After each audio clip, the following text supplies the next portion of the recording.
law matters. Of course it does. Welcome once again. Hi, I'm Debbie Morais, your host and moderator. In each segment of this program, we provide legal information, relevant examples, and practical assistance on a wide range of issues that affect your life. Understanding the law better puts you in a better position to decide how to protect yourself and your family and your business. We've been told that after watching some of these programs, some of you have actually decided that you can handle some issues yourself, or at least started the process yourself. Our goal, as always, has been to save you time, money, and hopefully to achieve the best possible results. Whether you go it alone or enlist professional counsel along the way at some point. Attorney David Bazar is with us once again from the Bazar & Associates law firm in East Providence, and he continues to weigh in on the various topics that we discuss. We appreciate his insights each session, so thank you. Today, estate planning, avoiding the issues that can cause so many problems for families. In the news at the end of 2023 and in other recent years, the story or the headline was, "Where's the inheritance?" Fewer older Americans are writing wills and estate plans than ever before. Research had shown that there's been a steady decline since the 2020s, and of course that means trouble for survivors. For starters, those who don't designate who gets what, essentially, they invite the local courts to have at it. Not always a smart idea. There's been a downward trend. They say it's because of the diversity. Some seniors who are in minority tend to plan less than others. On the other hand, we've read that COVID had spurred many Americans to write wills, but most of them were young people. Interesting. So in either case, as we've spoken about wills and estates in the past, whatever the reason, we do hear that people find it's an unpleasant process, or they think they don't have enough that this needs to be taken care of. We're kind of here to help you allay some of those fears and help you get it started. So, David, there are wills and there are estate plans. Define two of them and what the differences are and who needs them. So, a will can be part of an estate plan. When somebody comes to my office for an estate plan, it's not just who's going to get what, who's going to be in charge if you die, but we like to plan for all different contingencies. What's going to happen if I become incapacitated? Who's going to be in charge? Who's going to be able to help? How are they going to know what I want? So there are a number of other documents that go into an estate plan.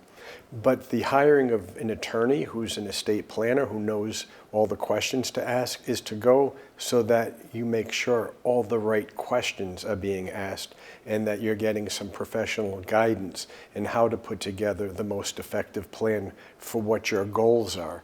A lot of people will say, well, I can go online and I can get a will, or I can get this document, I can get that document. And that's true, you can. It's not going to provide you with any advice as to what should be in those documents. It's not going to provide you with any counseling as to figuring out who the best people to be involved in the decision making are going to be. And it's not going to make sure that your plan is comprehensive. It'll be a document. So if you just want a document, yes, you can go get a document. But if you want to put together a successful plan that covers a wide variety of different issues, from death to incapacity, then you need to speak to an attorney. I mean, I think we've spoken of this before and found that for those who are just said it's unpleasant, don't want to do it, don't even know where to begin, I think we've said in the past that it's not a bad idea for someone to look at the documents that are online just to start the process, perhaps get them thinking if they never have thought about who a beneficiary might be, who an executor might be, who a second person might be. But honestly, when you've mentioned it before, those questions that people don't know to ask makes the difference, and also how things are written, because of course if they're not written correctly, to court they go. If they're not written correctly or if they're not executed correctly, you could create the will online that does exactly what you want it to do. But then when it's executed, that's signed, witnessed, and so forth, if it's not done correctly, then it may not ever serve the purpose that you created it for. So that's another reason why I say, and here's the thing, I think you used the word unpleasant. We have fun. If you come to me, we're going to have fun as we figure out what to do. A lot of people don't want to do it because they think it's about thinking about what's going to happen when I die. That's a part of it. Sure, it's something that maybe people don't want to face or deal with sometimes. I get that. But in talking about putting the plan together, we have a good time. That's good to know. That's good to know. So when someone comes in, are they first most likely to say, well, I guess we'll deal with a will, but there's also, even before the will, health care. What is the difference between designating a health care proxy? And go through those instruments a bit, if you would. So when somebody comes in, I ask them what their goals are. What are the things that are keeping you up at night, if there's anything keeping you up at night? What are the things that drove you to make the appointment to come in? And let's talk through what the different goals are. Sometimes for people, it's I want to make sure that what I have and work so hard for gets to the people I want to get it to. Some people say, I don't want probate, I want to avoid probate. Some people say, I want to make sure my wishes on if I become incapacitated and I get to stay home. If I want to stay home, I don't want to go to a nursing home. I want certain people involved. I want to make sure that the decisions at my end of life are met, which may be I don't want to be kept on a machine and I want to be able to die with dignity. So the different documents you talked about are the different documents that accomplish those different goals. And when we put an estate plan together, we're going to cover all of those goals. And when someone comes in and tells me what their biggest concerns are, then I note that and I discuss that and we deal with that, but then I may raise some things that they didn't raise. I think, isn't that one of the more interesting portions, that the things that someone wouldn't know to ask could be some of the more difficult things that need to be asked and taken care of? It can be some of the most important things that you need to cover, but I always like to start with hearing from my client and knowing what their concerns and issues are. And then when we start putting the plan together, what we'll do is we'll learn about everybody in the family. And we may be creating a family tree, we may be talking about friends. We want to know about everyone who's either going to be involved with the plan or could be involved with the plan, because a lot of times people will overlook somebody that would be very helpful. Sometimes a somewhat older couple may come in and they have younger children who aren't quite ready to step up to play a role in it, but they can't decide who to use. So when we write out the family tree and they start telling me about this brother or this sister who's very competent, a financial planner, an accountant or whatever, and I'll say, well, why don't you want them involved? Well, it's my older sister. She's even older than I am. Well, you're not that old, first of all. And second of all, I tell people, well, let's think about this plan today and for the next 5 years.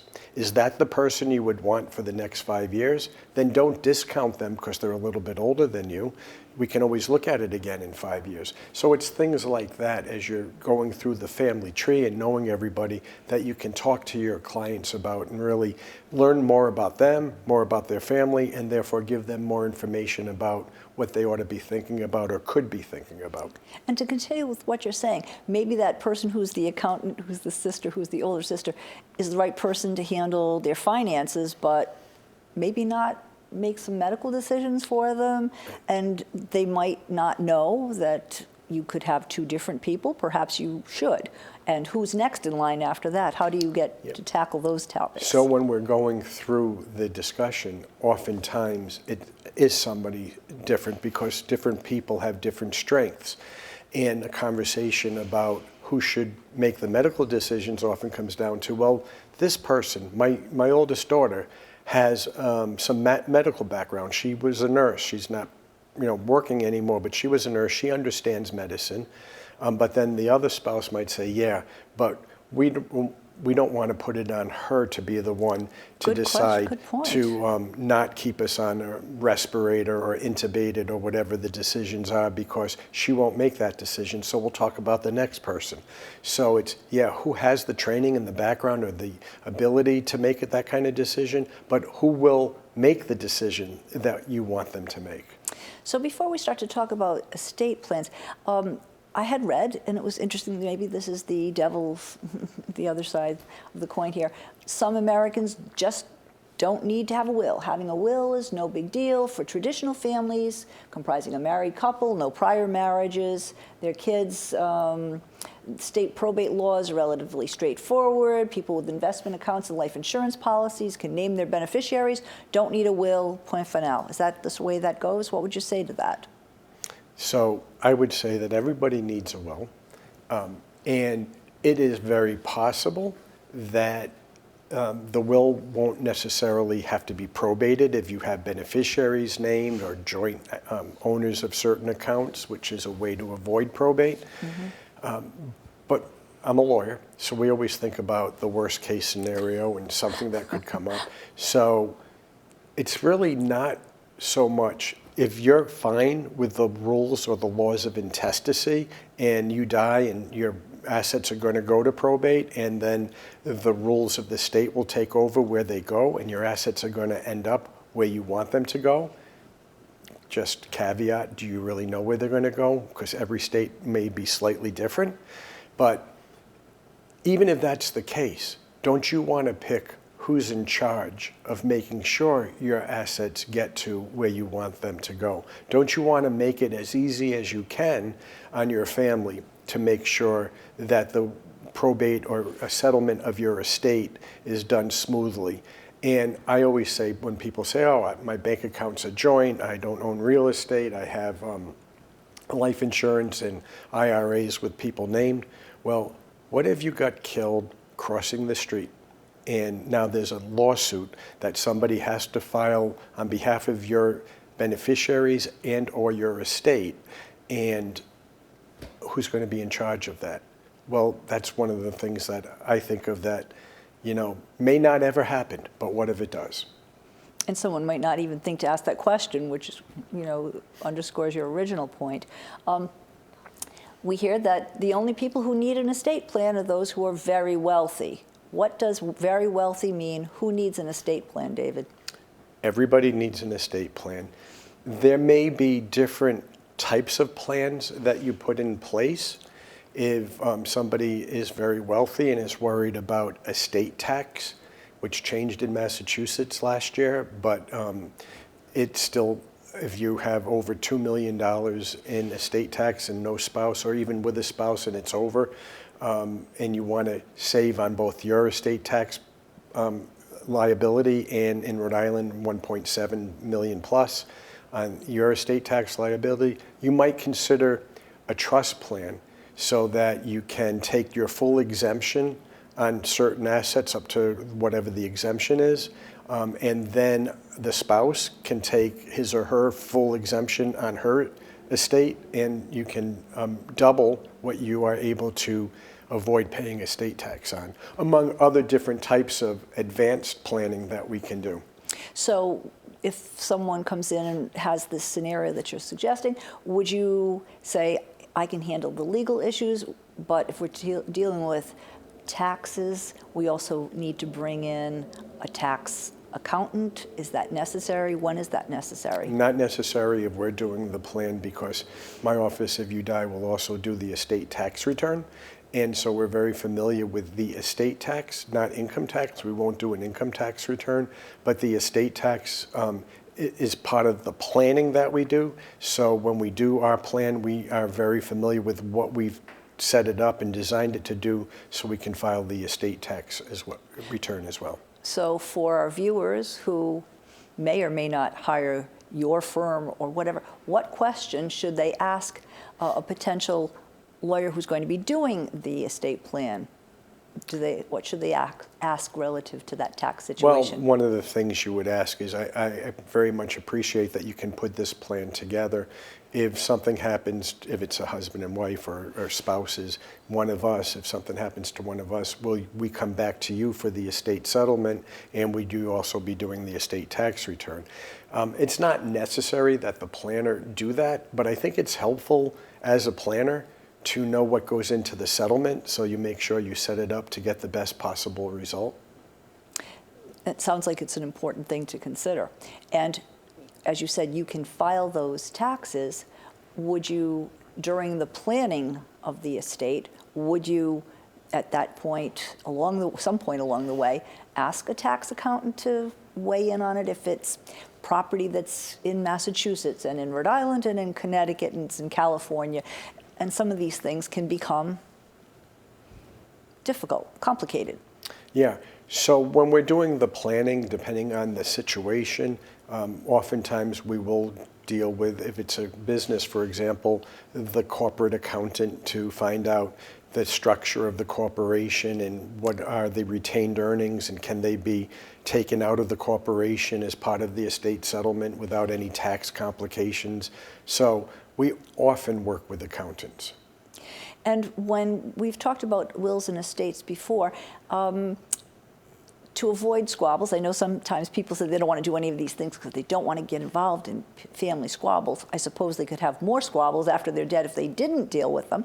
But who should you share the information with? How do you work with someone who is needing a will, has an estate plan, they're going to have an executor?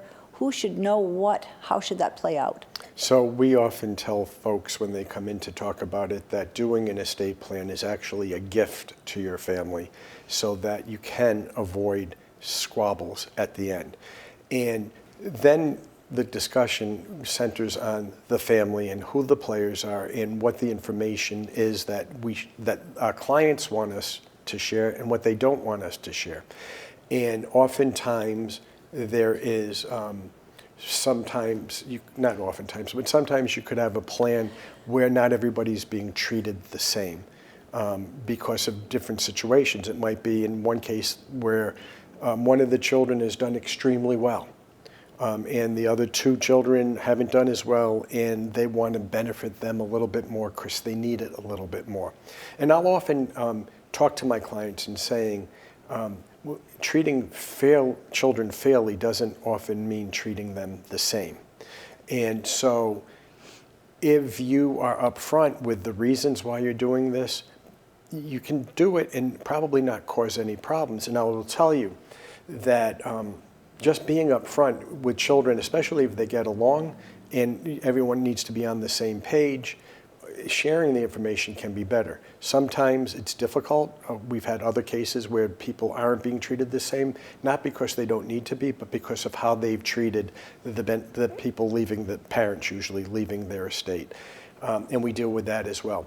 But Do you deal with that, David? Sometimes I deal with it while we're doing the planning. Okay. And sometimes when they're gone. And many times. So to give examples of both, we were doing a plan for a couple who had one daughter who had done extremely well and two that did okay but not as well and really could use the help. And so the couple agreed with me that we should talk to them. And I advised the couple that, to me, you always should leave something to even the one who did very well, just so that it's a token. They know that you thought about them and you care about them just the same. So they asked if their daughters could come in. And so I said, of course. And so we met, we talked, and the daughter who had done very well said, I don't want them to leave me anything. My sisters need it more than I do. And one of my clients spoke up at the meeting and she said, no, we're leaving you something for us, not for you. And that's what we want to do. And I could tell that even though she really didn't want it because she thought her sister, she felt really happy that they would say that and think about her in those terms. Made that distinction, sure. That makes sense. So what should actually go into an estate plan? Is there, if you don't have X million dollars, you don't need one. You said you do need one. It might not need to be as comprehensive. What should and shouldn't go into an estate plan? So every estate plan needs your direction as to what's going to happen when you die, whether that's in the form of a trust, which also would have a will, because we're attorneys and we know that there may be an asset that didn't get put into the trust that may require probate. So we call that a pour-over will, because whatever didn't get put into the trust in the first place is poured back over into the trust. And when we do create a trust plan, one of the things we do is we help with the funding to make sure we go through all of your assets And what does funding mean? Funding means funding the trust. And how do you do that? Certain assets need to go into the trust right after you create it.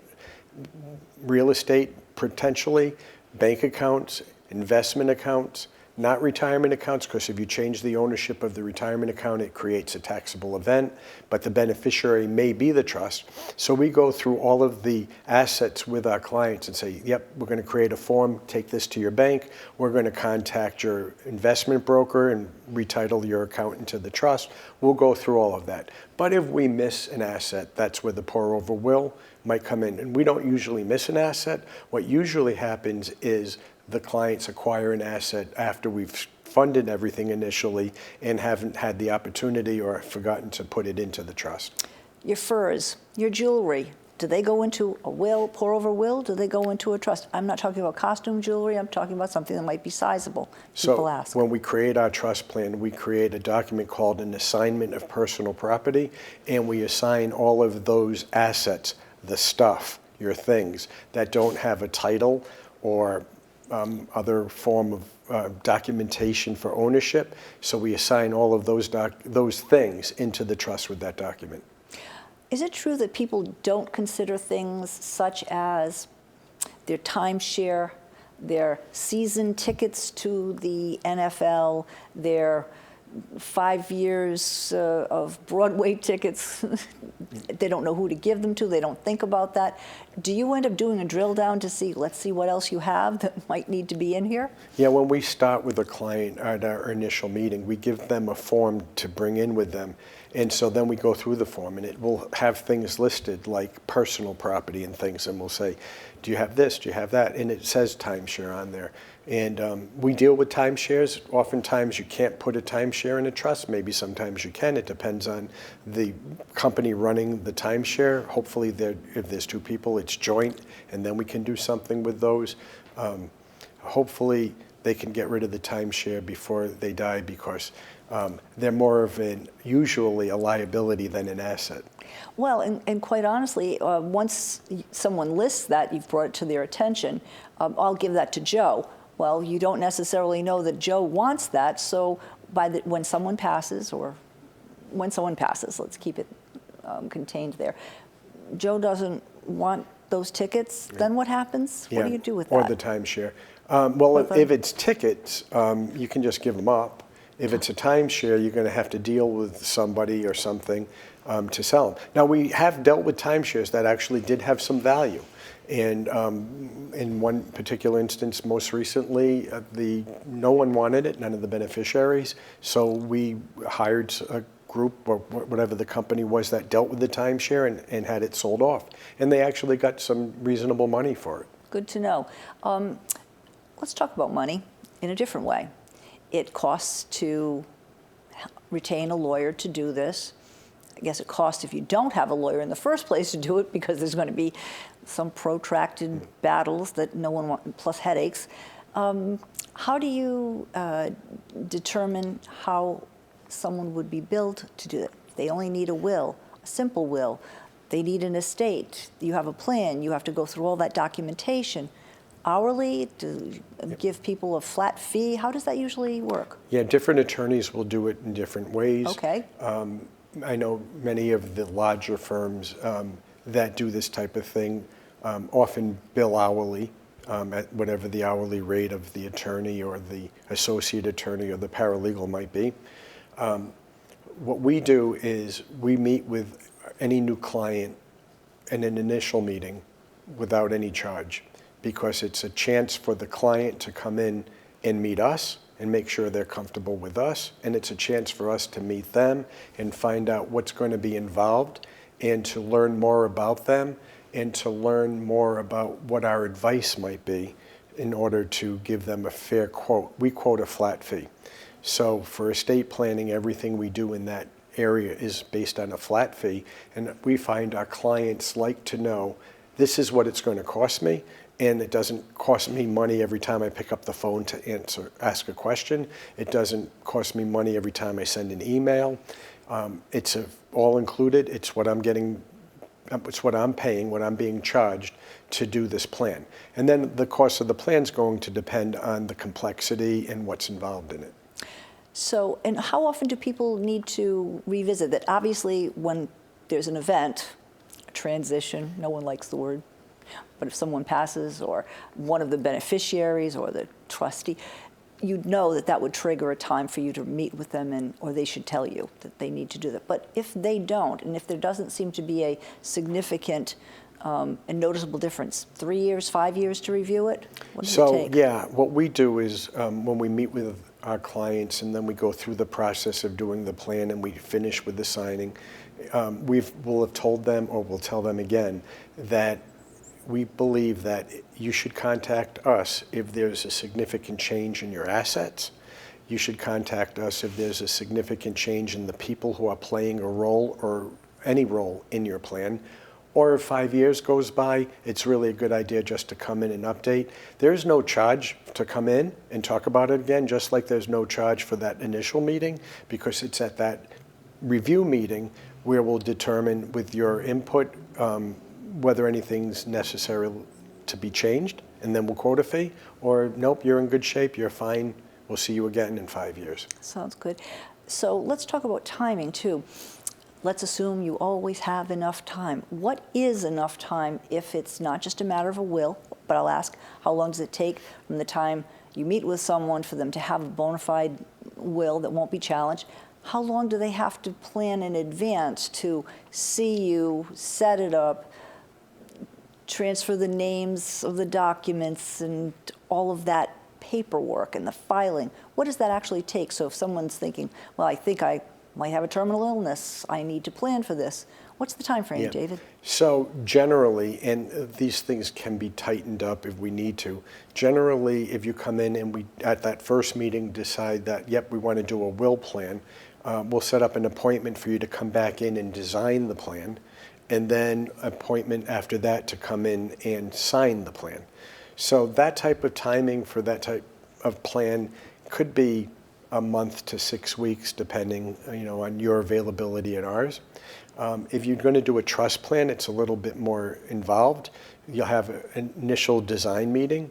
Sometimes, because of the complexity of the trust, it may be a second design meeting, and then there'll be a signing meeting, and then a funding meeting, and so that could take anywhere from 3 to 4 or 5 months, depending. And now, again, can those time frames be compressed? If necessary, they can be.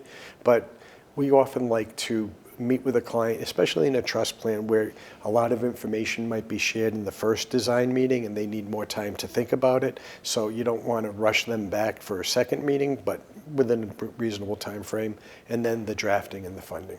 Okay, good to know. One other quick question just before we go. Who keeps that final document? Does the client keep it? Do you keep it? Do they put it in a security, what do you call it? Safe deposit box? Yeah, so what we generally do is, in a trust plan, for example, we'll give a big green binder with all of the original documents in it. We sign more than one original, so there'll be second copies of the original document in there, and we'll have a copy of the original documents. For the will, there's only one original usually. We keep that in our safe, but we put a copy in the binder. Good to know. And of course, the person who is your client needs to tell others who need to know who the attorney is. Right. We hope that this has been helpful in your planning of estates and wills, and we thank you for tuning in. Please continue to tune in to The Law Matters. It matters to you.